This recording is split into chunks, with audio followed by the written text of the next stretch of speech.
안녕하세요. 마이웨이입니다. 우리 구독자님들은 태풍 피해 없으시죠? 무사히 좀 잘 넘어갔으면 합니다. 그래서 이 암호화폐 시장을 좀 보면 지금 뭐 태풍이 휘몰아친 것처럼 뭐 큰 폭은 아니지만 또 여전히 이 약세장 속에서 이렇게 좀 붉게 물든 상황이고, 그래서 지금 이 비트코인 같은 경우를 보면 한때 또 며칠 전에 이 3만 달러를 한번 넘어선 이후로 좀 반등을 해주나 싶더니만 다시 이렇게 뭐 연일 지금 음봉으로 마감을 하면서 현재는 다시 또 29.3K까지 떨어진 상황이에요.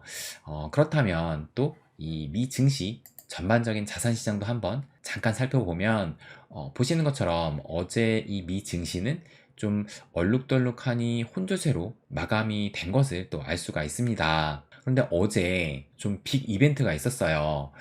바로 이 미국의 소비자 물가 지수, 이 CPI가 발표가 되는데, 보시는 것처럼 어제 이 CPI 발표가 지난 6월 달보다 0.2%포인트 상승을 하면서 지난 몇 개월 만에 처음으로 뭐 소폭이지만 어쨌든 상승을 했어요.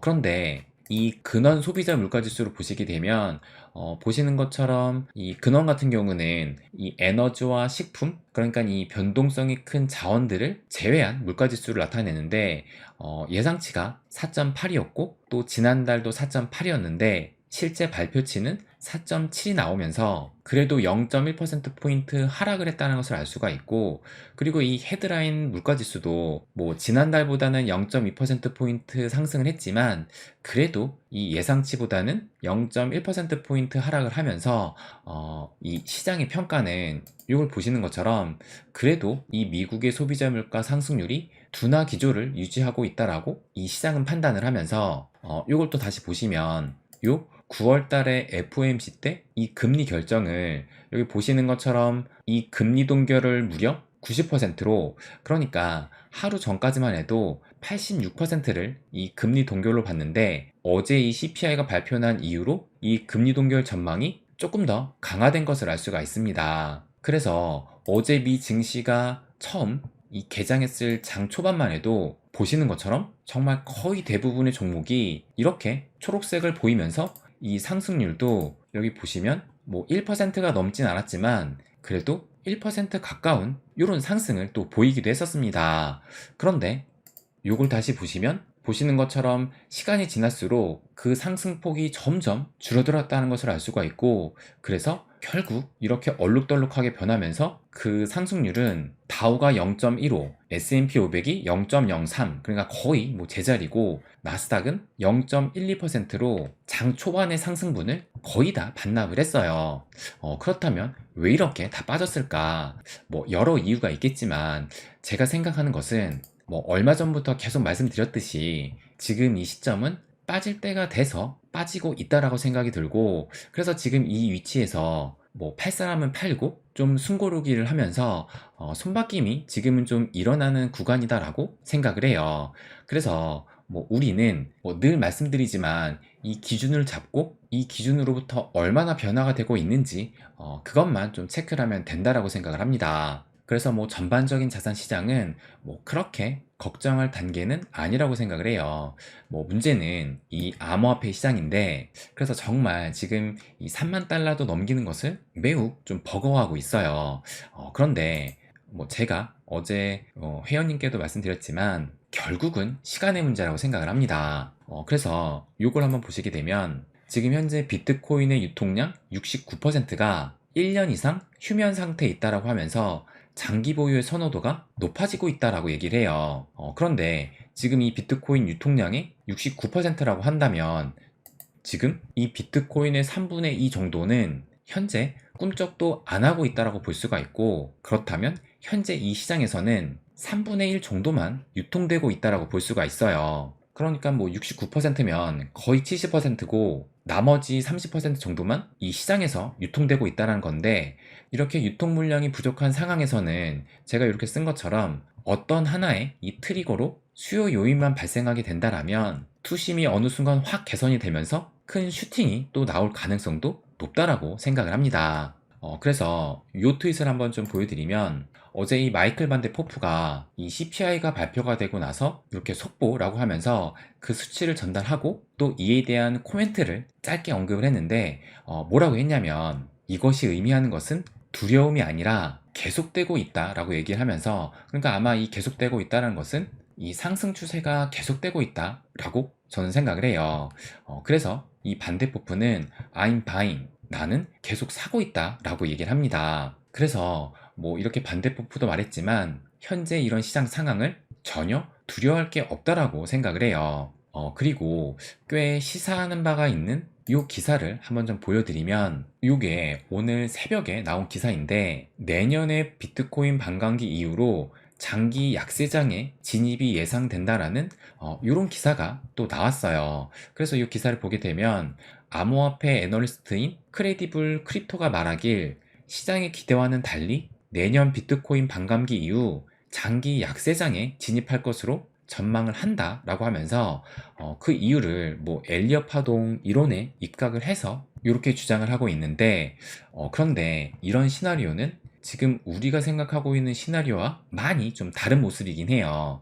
우리가 지금 생각하고 있는 것은 이걸 보여드리면 뭐 제가 수차례 이걸 많이 보여드렸었는데 지금 현재는 요 그린 영역 그래서 축적의 시간이다 라고 말씀을 드렸었고 그리고 내년이 이 예열 구간이라고 해가지고 과거와 비교해서 내년에는 이렇게 비교적 좀 적은 이런 상승을 좀 예상하면서 더 큰 상승은 내년을 지나 내후년에 이때 1번의 영역처럼 요 새로운 올타임 하이가 찍히는 요 해를 우리는 2025년쯤이다 라고 생각을 하고 있습니다. 그런데 지금 이 얘기는 그것이 아니라 오히려 내년 반감기 이후에 장기 약세장에 진입할 것으로 예상을 한다라는데 그래서 제가 요 트윗을 찾아보니까 요 트윗이더라고요. 그래서 상당히 이 좀 긴 설명을 좀 해놓고 요 차트도 또 첨부를 했습니다. 그래서 요 차트를 한번 보여드리면 그래서 제가 추가적인 설명을 이렇게 좀 적어놨는데 현재 시점이 여기에 있잖아요. 그래서 현재 시점을 요 파란색 영역으로 보고 있는 것이고 그리고 이 과거의 이 파란색 영역을 보게 되면 이 파란색 영역은 과거의 비교적 큰 하락 이후 이 바닥으로부터 조금 살짝 상승한 그 구간이고 그래서 이때가 2018년 대폭락 이후 2019년도에 살짝 상승한 그때를 의미를 하고 또 이때도 보시게 되면 이때도 고점을 찍고 이 코로나로 인해서 이렇게 좀 큰 폭락을 하다가 여기에서 어느 정도 반등을 했던 그 시점을 지금 이 파란색 영역이 말을 하고 있고 또 그리고 현재 시점을 보게 되면 작년 한 해 동안 이렇게 큰 하락이 나오다가 그래서 이때가 아마 지금 FTX 그때를 지금 보이는 것 같아요. 그래서 그 FTX 사태 이후 그 이후로도 현재 이렇게 지금 올라온 구간인데 그런데 이 과거의 이 파란색 영역 이후로 보시는 것처럼 비교적 큰 상승이 나왔는데 그 상승률이 6배에서 8배 정도 됐다라고 합니다. 그래서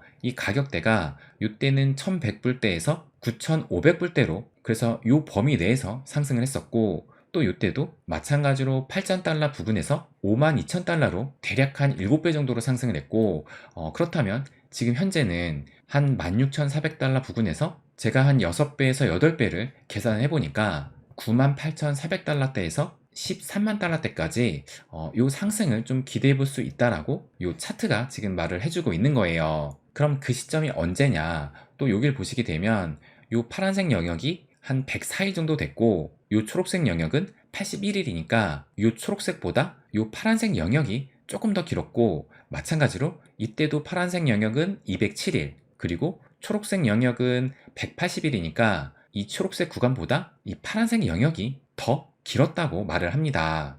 그래서 지금 현재 이 파란색 영역은 272일인데 그렇다면 이 초록색 영역은 272일보다 그러니까 이게 고설명이 되어 있는데 272일보다는 적을 것으로 예상을 하고 있어요. 그래서 이 분석가의 예상으로는 2024년 5월 전후로 해가지고 탑, 피크를 찍을 것으로 예상을 합니다. 그래서 이 반감기 이후로는 이렇게 이 대세 약세장으로 또 흐를 거라 예상을 하는데 그런데 이 이론이 어떻게 보면 제가 어제 말씀드린 이 리플은 2025년보다 2024년에 최고점이 나올 가능성도 열어둬야 된다라고 말씀을 드렸었는데 이 시나리오의 이 분석이 좀 그 힘을 실어주지 않나 라는 또 생각도 듭니다. 그래서 제가 어제 뭐라고 말씀을 드렸냐면 이번 사이클에서 리플이 가장 먼저 움직였다라고 말씀을 드리면서 그 이유 중에 하나를 요 기간별 상승률을 보면 이 리플이 1년이라는 기간 동안에 70% 이상 상승을 하면서 가장 많이 상승한 코인이라고 볼 수가 있고, 또 6개월 기준으로도 봐도 마찬가지로 한 70%로 그 상승률이 비교적 상위권에 위치해 있다라고 또 말씀을 드렸어요. 그리고 제가 얼마 전에 요 리플 마스터 플랜 두 번째 거대 상승이 온다라는 요 영상에서 요 차트를 보여드렸는데, 지난 요 세 번의 사이클을 보면 한 사이클마다 한 번, 두 번에, 또 요때도 한 번, 두 번, 요때도 한 번, 두 번, 이렇게 두 번의 큰 상승으로 사이클을 또 마무리를 했다라고 말씀을 드렸습니다. 그래서 이번에도 이 리플이 지금 약식 판결을 받으면서 뭐 기대에 못 미치긴 하지만 뭐 어쨌든 좀 슈팅이 나왔다라고 볼 수가 있고, 그래서 지금 뭐 1번 슈팅이 여기서 끝났다라고 저는 보진 않지만 어쨌든 이 두 번째 큰 슈팅도 2024년 내년에 있을 가능성이 있다고 또 말씀을 드리기도 했습니다. 그러면서 이 두 번째 상승의 시기를 지금 또 과거 사이클과 비교를 해보면 보시는 것처럼 요 1번과 2번의 간격이 가장 길었던 게 요때였어요. 그러니까 요때 요 간격을 보게 되면 뭐 대략적으로 340일 정도 되니까 아무리 늦어도 1년을 또 넘기지는 않았습니다. 그러니까 세 번의 사이클 중에 여기가 제일 길었기 때문에 뭐 여기는 뭐 볼 필요도 없고, 그렇다면 지금 현재 이 첫 번째 슈팅이 나온 시점이 지난달이니까 내년 7월 안에는 요 두 번째 큰 슈팅이 나올 수 있다라고 예상을 또 할 수가 있을 거예요. 그렇다면 조금 전에 보여드린 내년 5월 전후로 최고점을 찍을 것으로 예상한다라는 요 전망과 얼추 또 비슷하게 보입니다.